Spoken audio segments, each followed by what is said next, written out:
homard, c'est toute ma vie. C'est le roi du crustacé.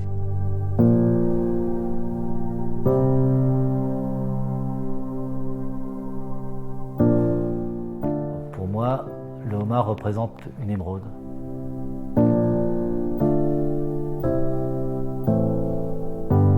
Pour moi, s'il y avait un mot pour définir le homard, ce serait un produit de terroir.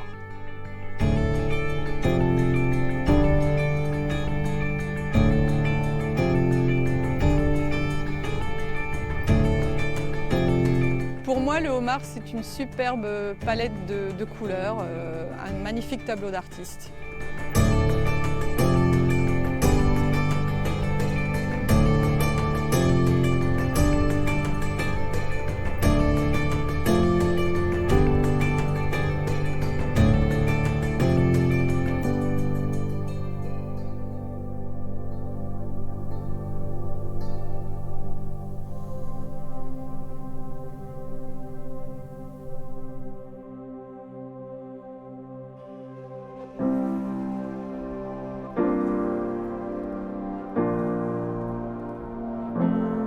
Le matin ou l'après-midi, suivant les marées, on part pêcher avec le bateau.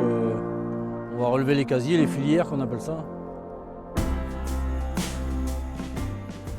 Donc c'est soit le matin, soit l'après-midi. À la mer, il n'y a pas d'heure, c'est toujours suivant les flots.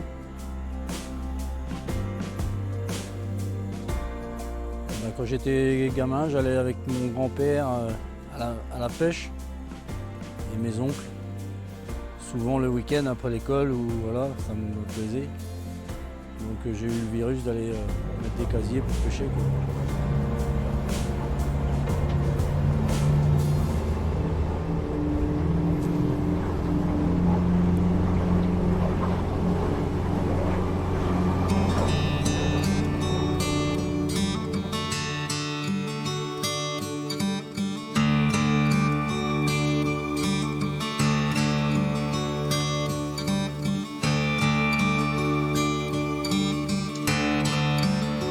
Donc là j'enlève les étrilles qui sont pas de la taille, je les jette. Toutes celles qui sont pas de la taille, ce sont celles qui font pas 5 cm.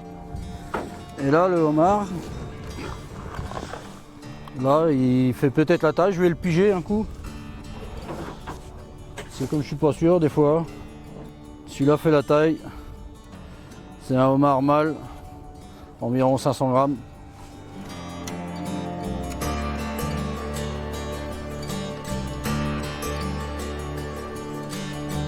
On lève à peu près 200 casiers par jour, puisqu'on est réglementé par rapport à la pêche pour qu'il n'y ait pas trop de surpêche. C'est par homme embarqué ou par bateau.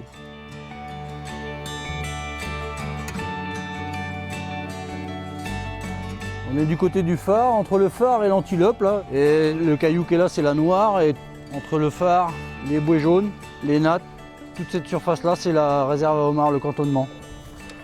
Donc là, je change la bête, j'enlève la vieille et je remets une bête fraîche. On change l'appât à chaque fois qu'on lève la filière. Moi, en particulier, je mets un rouget grondin qu'on coupe par le milieu pour que ça saigne un peu et que tous les crustacés, et surtout le homard, montent au casier du jour au lendemain, quoi.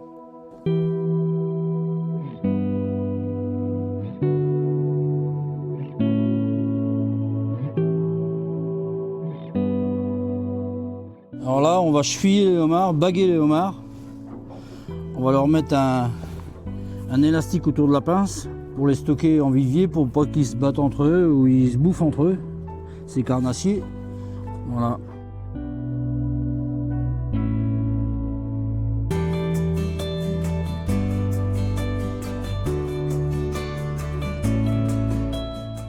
Pour moi, j'envisage la transmission à Thomas si lui un jour sera intéressé. Non, il vient me demander des conseils et il vient de temps en temps avec moi en mer. Bon, allez, on va monter la bouée, le rein de bouée. Là, je sais pas. T'as mis combien de brasses là? 25 brasses là. Pour aller au large, on met 25 brasses. Je pense que c'est la façon de travailler qui vient voir. Parce que chaque personne, chaque pêcheur travaille à une façon différente. Mais moi je les mets dans l'autre sens, mets-les dans l'autre sens. Voilà. Tu te rappelles la première fois que je suis venu avec toi là? Ouais, J'avais 8-9 ans. ouais, je m'en rappelle, ouais. C'est ce qui m'a donné envie de continuer dans ce métier-là. La transmission va se faire alors. J'espère aussi.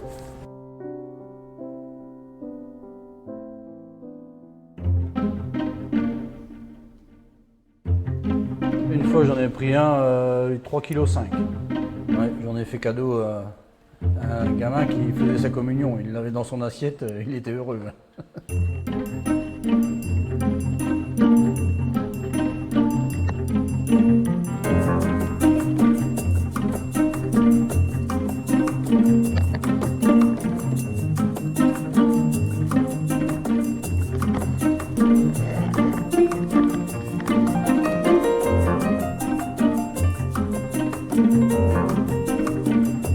Bah, on va faire quelques mesures si tu es d'accord. Ouais. Allez-y, vas-y. Ok, allez. Hop. Femelle, c'est ça? Donc femelle, Elle est vive, hein? elle est vive. Elle n'a plus d'œufs sur l'abdomen. 111 7.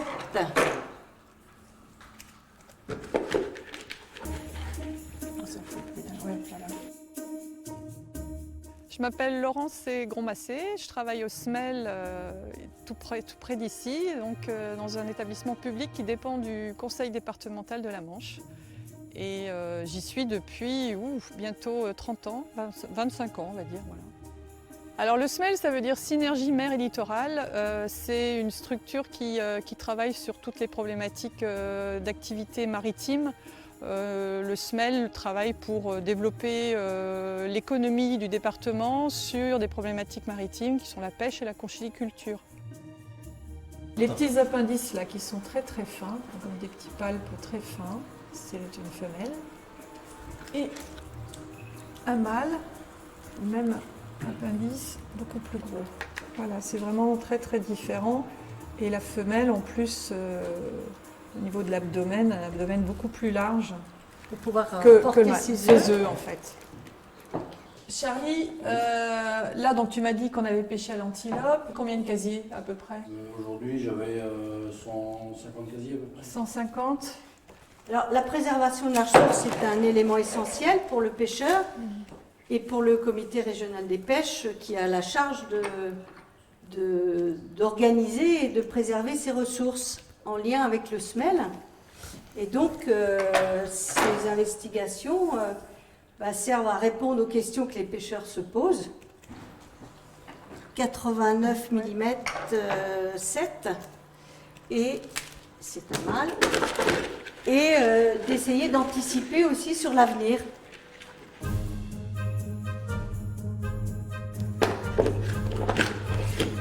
Avec Véronique Legrand, qui travaille au comité régional des pêches de Normandie, on se rend régulièrement chez les professionnels pour justement mesurer cette espèce. La plupart des pêcheurs sont intéressés par ce que l'on fait. Beaucoup d'informations les intéressent. D'ailleurs, les pêcheurs nous apportent aussi, eux, des connaissances qu'on appelle la connaissance empirique. Le métier de pêcheur est un métier d'observation et de chasseur, hein, donc leur connaissance peut intervenir dans nos programmes de recherche. Alors tu les as mis à part ceux-là, pourquoi? Ouais, parce qu'ils ont mué dans le vivier, Ah d'accord. il n'y a pas très longtemps. Ouais, Et ça veut dire qu'ils sont Ah oui, ils sont encore tout tout mous. C'est du chewing-gum. À ton Ils avis, sont ils ont cannibales, mué il y a hein, longtemps? Non, il y a 3 jours. Ouais, regarde la pince. 3 elle est- jours, la donc pince- c'est déjà, elle commence à être un petit peu plus dur là. Bah là, la mienne est toute Ouais. molle. Hein. T'appuies dessus, là. Ouais.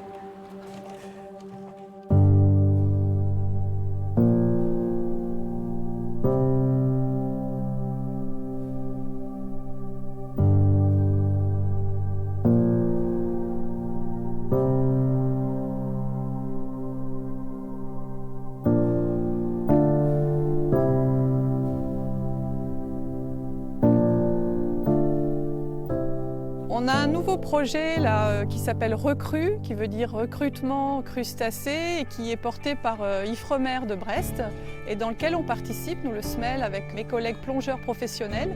Et l'objectif, c'est d'aller justement poser ces collecteurs qui ressemblent à des grosses boîtes métalliques dans lesquelles on a posé des cailloux, qui vont servir à collecter des tout petits homards dans les premiers stades de développement. Donc c'est une première en Normandie, donc c'est vraiment une innovation importante.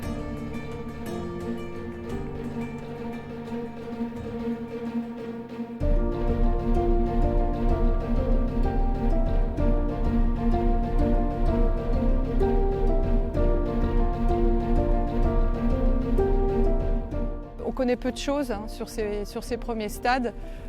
On espère que ces indicateurs de recrutement, justement, les petits homards qu'on récupère dans ces collecteurs en nombre d'individus, pourront compléter toute la donnée qu'on connaît déjà sur les stades ultérieurs pour justement encore mieux gérer cette pêcherie et encore mieux la connaître.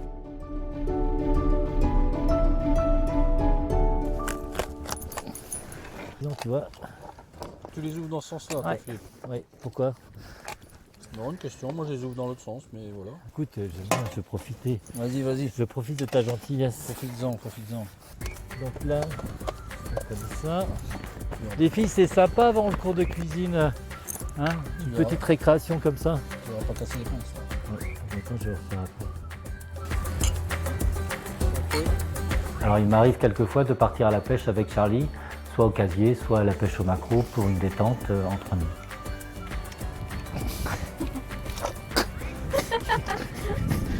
Voilà, un peu de thym comme ça au dernier moment. Le beurre. Il commence à y avoir des bonnes odeurs. On appelle ça du travail de chef. Ouais. C'est très bon. Hein. C'est excellent, tout comme ça. Ça vous convient? Ok. Bon les filles, je vais aller voir Norbert pour chercher les petits pois, je vous rejoins en cuisine. Et puis Charlie, tu viens nous rejoindre après. On va faire une autre façon de homard. D'accord. D'accord.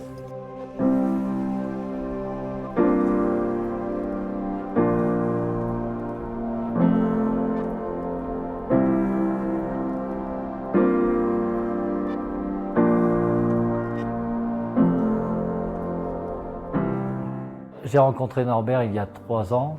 Il a poussé la porte de la cuisine, il a présenté ses légumes et on a commencé à se lier d'amitié comme ça. Moi, je m'appelle Norbert Nicolet, je suis maraîcher bio à Noville depuis 2015. Au total, on a 25 hectares et on est installé en maraîchage sur 3 hectares et demi.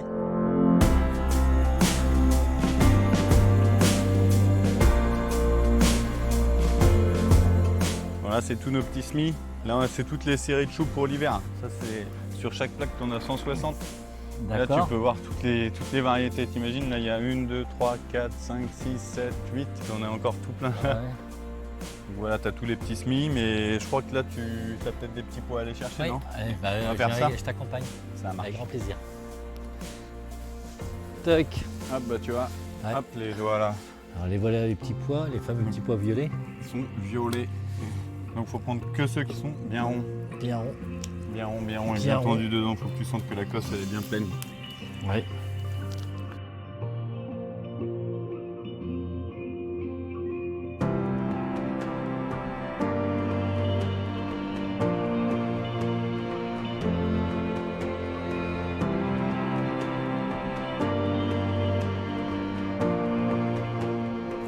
C'est magnifique, hein. Et regarde, Ouais, il y ça a bien plein, dégorge t'as vu? bien.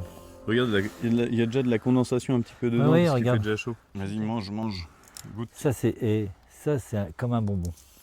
Mais là, ils sont parfaits, c'est justement là qu'ils sont les plus riches et Et les plus nutritifs. goûtus, ouais.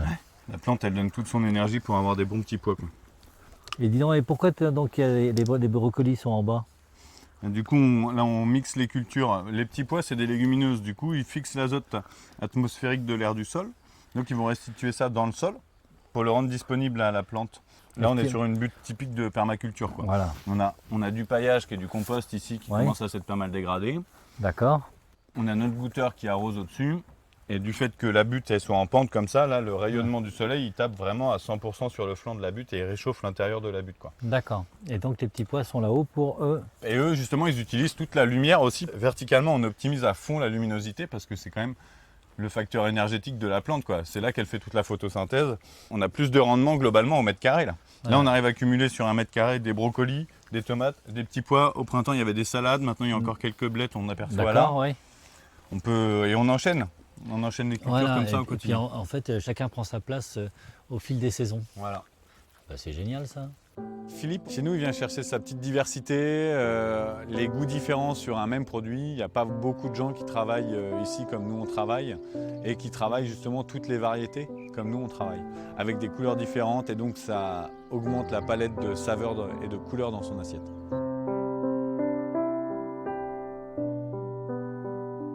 Le pigment violet en plus dans le légume c'est de l'anthocyanes, c'est un antioxydant naturel.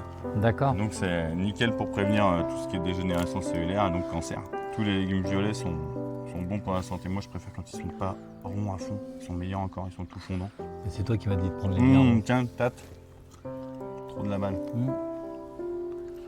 Mais Trop bon. toi, même cru, c'est extraordinaire. Extraordinaire. Franchement, ça dégorge de sucre. Non, Yes, ça va aller bon, très allez. bien avec le homard. Merci. Parti, récolte. On y va.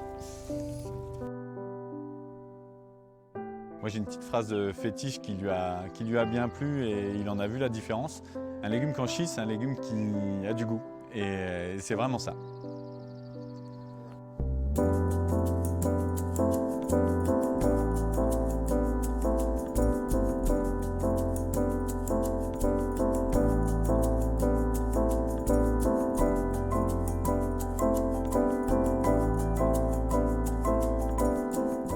Le homard s'achète vivant. Vous le cuisez vous-même et il faut le manger dans les 12 heures. Donc Salomé, on va faire aujourd'hui du homard à l'orange. D'accord. Purée de petits pois. Et donc là, je te montre pour le homard, déjà la première chose, c'est de voir la fraîcheur. La fraîcheur, elle se voit à la longueur de ses antennes. Si tu n'as aucune antenne coupée, ça veut dire qu'il n'a pas été en vivier et qu'il vient d'être pêché d'ici les 2 derniers jours. Okay. Et puis, c'est sa couleur aussi qui est importante. Ça, tu vois, ça c'est un homard bleu du Cotentin. Quand tu as un homard canadien, la couleur est orangée. D'accord. D'accord? Voilà, tac, et tu vas voir, il va changer de couleur automatiquement. Je transmets ma passion aux jeunes que j'ai en cuisine en leur présentant les producteurs de proximité et surtout en leur montrant des gestes que nous faisons en cuisine régulièrement. Pour éviter que la queue ne se rétracte, on met une cuillère pour pouvoir bien faire des darnes sur celle-ci. Donc tu vois, on a les petits pois. On va préparer une garniture aromatique avec des oignons, de l'ail, des carottes. D'accord. On va rajouter les carcasses de homard et après on va déglacer avec l'orange. Normalement c'est bon. Voilà. Vous l'avez volontairement sous-cuit pour... Oui. D'accord. C'est simple. Voilà. Attention, doucement. Donc là, tu vois, tu fais bien attention. Tu sors ici. Et ça sort tout seul. Voilà. Alors les petits pois, on les a épluchés d'abord. Pour en obtenir ça, tu prends les petits pois comme ça et tu les épluches. D'accord. Et pourquoi on les épluche? C'est meilleur sans la peau et c'est beaucoup plus digeste. D'accord. On va faire un demi-homard.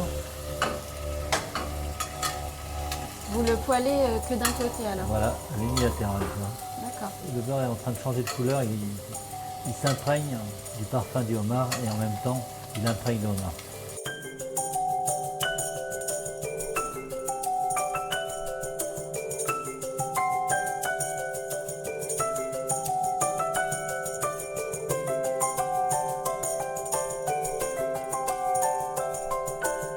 Donc là tu as le homard, les petits pois, la purée de petits pois et la sauce orange émulsionnée. D'accord. Filtrée, montée au beurre.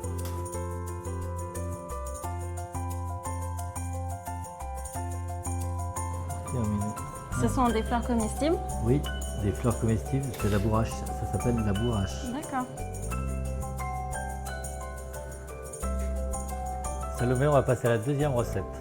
Donc on va faire un sashimi de homard et maquereau et je vais t'apprendre la découpe en sashimi. D'accord? Donc tu prends ta queue, là tu vois le premier cerneau et tu coupes en biais comme ça.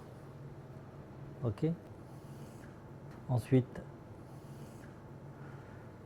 tu prends le maquereau et tu intercales ici.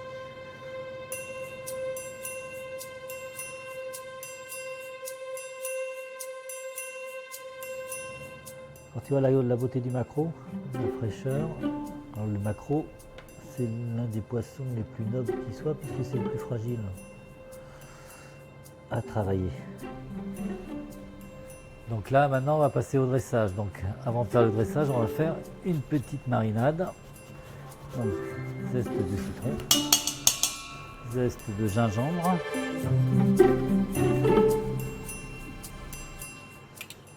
une cuillère de miel, une demi-cuillère de sauce soja et une cuillère d'huile de sésame.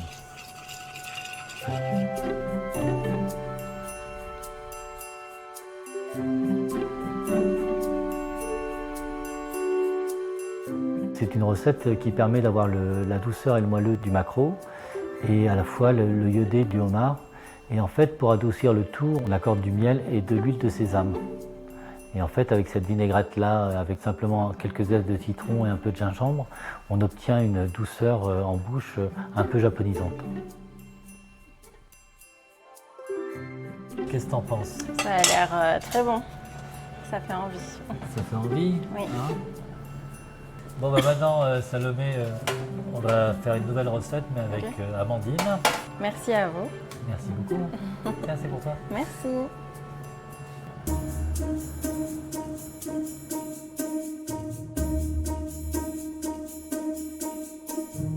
Alors la troisième recette, c'est un homard sur un lit de navets confit et avec un jus d'étrie. Donc on va commencer par faire suer les navets qu'on a coupés en dés, en duxelles. Et là, on va passer au homard. On a pris des dents de homard, pochées 3 minutes. Et là, on va simplement les faire revenir délicatement à l'huile d'olive, tout simplement. Et là, tu vois, on les arrose. On les chauffe que d'un côté? Oui, on les chauffe que d'un côté. Au dernier moment, on va les retourner juste avant de les servir. Pour qu'ils prennent bien la chaleur au-dessus. D'accord? D'accord.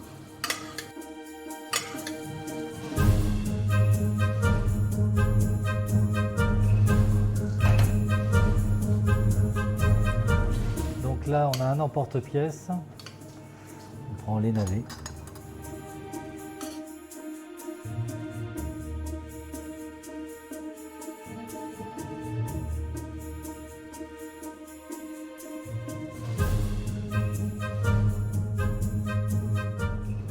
Donc là, tu vois, on met l'écume. L'émulsion est faite avec quoi? L'émulsion, elle est faite avec du jus d'étrie, simplement. Jus d'étrie et parure de homard. Et en fait, le jus d'étrie est très corsé, beaucoup plus corsé que celui du jus de homard. Et ça permet d'avoir une densité et le moelleux du homard et le corset de l'étrille. Et la tuile? La tuile, c'est huile d'olive, farine et eau. Et là, on met une petite feuille à nette. Ce plat s'appelle comment, chef? Homard au navet, jus d'étrie. Alors Philippe, qu'est-ce que tu as fait de mes Alors, homards pêchés ce matin? Alors tu vois, avec les filles, on a fait un homard au petit pois. Ah, d'accord, Purée de petits pois, homard au navet, jus d'étrie. d'accord, Et là, tuyau de homard et maquereau. ok, Au miel, tu vas adorer ça. d'accord. Bah, je vais goûter aux trois. Bah voilà, bah tiens, Bah, À ton honneur. je commence par lequel? reste comme tu veux. Lequel qui est le meilleur? Bah, vas-y, rouge.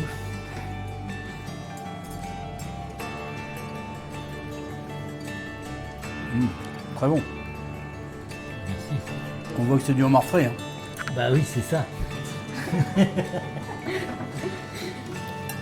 Les roses, c'est spécial les roses, non? Il est peut-être pas trop cuit, mais finalement, c'est pas mauvais. Hein.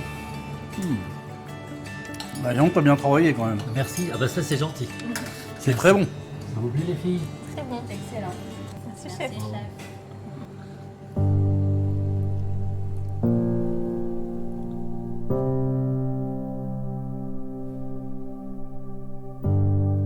Alors moi, je préfère déguster le homard tout simplement sur une grillade, entre copains, avec une bonne noix de beurre et terminé. La dernière fois que j'en ai mangé, c'était avec Philippe justement. Il a fait une petite bisque et tout avec, c'était excellent. Mais maintenant, j'en mange plus parce que je suis végétarien.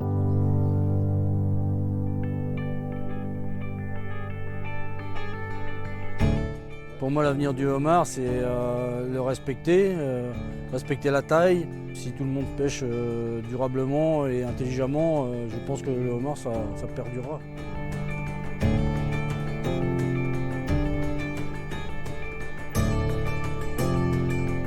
La pêcherie de homard, je dirais qu'elle a un bel avenir. C'est une pêcherie qui est suivie avec les scientifiques, les professionnels, main dans la main. Et c'est une pêcherie qui a été certifiée pêche durable en 2011 et qui continue d'être suivie. Donc je pense qu'elle a encore un bel avenir.